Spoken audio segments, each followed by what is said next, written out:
할렐루야. 오늘은 2월 21일 월요일입니다. 오늘 우리에게 주시는 이 말씀은 시편 74편 15절의 말씀입니다. 주께서 바위를 쪼개어 큰 물을 내시며 주께서 늘 흐르는 강들을 마르게 하셨나이다. 아멘.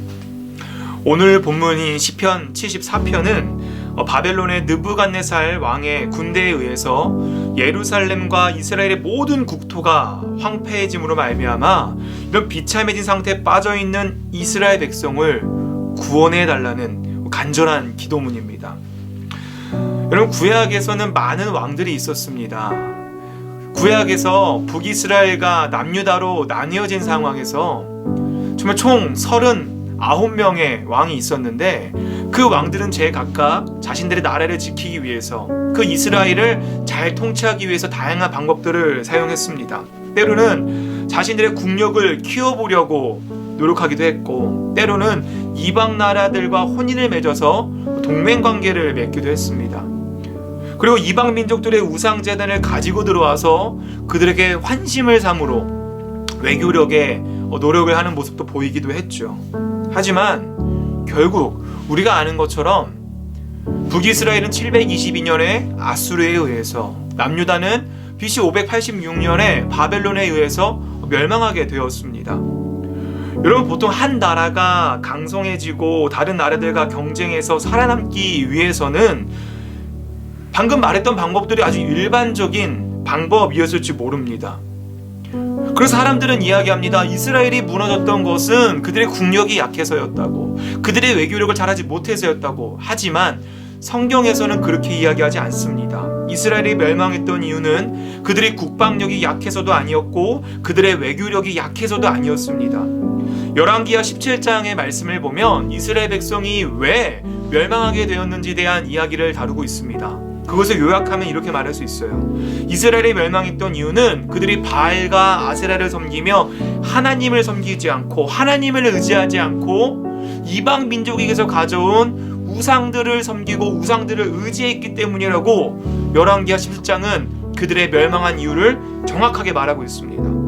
그러면 그러한 배경 속에서 오늘 이 시편의 저자는 이스라엘 백성을 구원하실 수 있는 분은 오직 하나님 한 분이십니다 라면서 간절하게 기도하고 있죠. 그런데 여러분, 오늘 이 본문의 상황에서는 이스라엘이 멸망당하기 전의 모습이 아닙니다. 이미 바벨론의 느부갓네살 왕의 군대에 의해서 이미 이스라엘은 초토화가 되었습니다. 예루살렘 성전은 무너졌고 이스라엘은 황폐해졌습니다. 사람들은 이제 포로로 끌려갑니다. 그래서 어쩌면 이미 늦었을지 모릅니다. 엎질러진 물인 것이지요. 소 잃고 외양간 고치듯 이미 이스라엘 백성은 하나님을 의지하지 않았고 이방 민족들을 섬기고 이방 민족의 신을 섬기다가 멸망당했고 이미 모든 게 끝이 난 상황인 가운데 이 시편의 저자는 하나님께 간절히 기도하고 있는 것입니다. 하지만 우리는 알지 않습니까? 하나님이 이 이후에 이스라엘을 어떻게 회복시키시고 다시 세우시는지에 대해 말입니다. 오히려 하나님께서는 그 70년의 포로 생활을 통하여서 어쩌면 이스라엘에게 있어서는 암흑기였고 그들의 멸망당한 결과였지만 하나님은 그 70년의 포로기를 통하여서 이방 나라에서 하나님을 예배하는 일들이 생기게 하시기도 했습니다.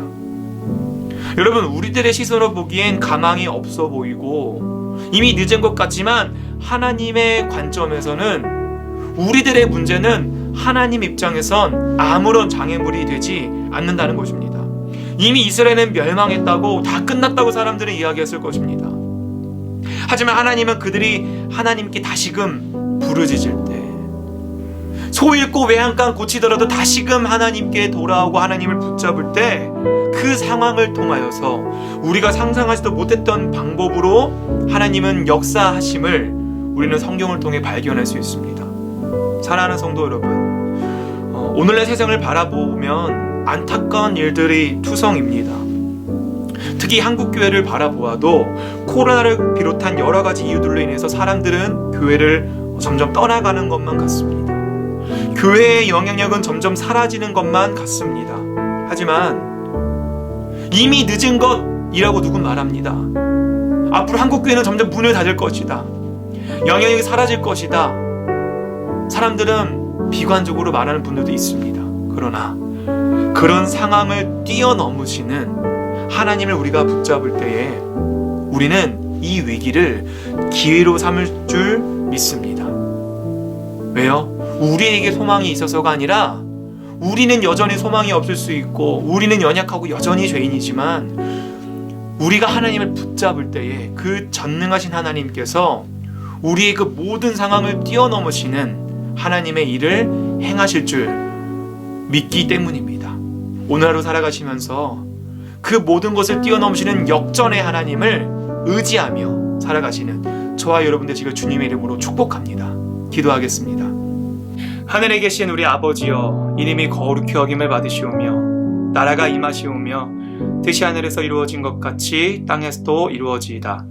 오늘 우리에게 일용할 양식을 주시옵고 우리가 우리에게 죄 지은 자를 사하여 준 것 같이 우리의 죄를 사하여 주시옵고 우리를 시험에 들게 하지 마시옵고 다만 악에서 구하시옵소서. 나라와 권세와 영광이 아버지께 영원히 있사옵나이다. 아멘.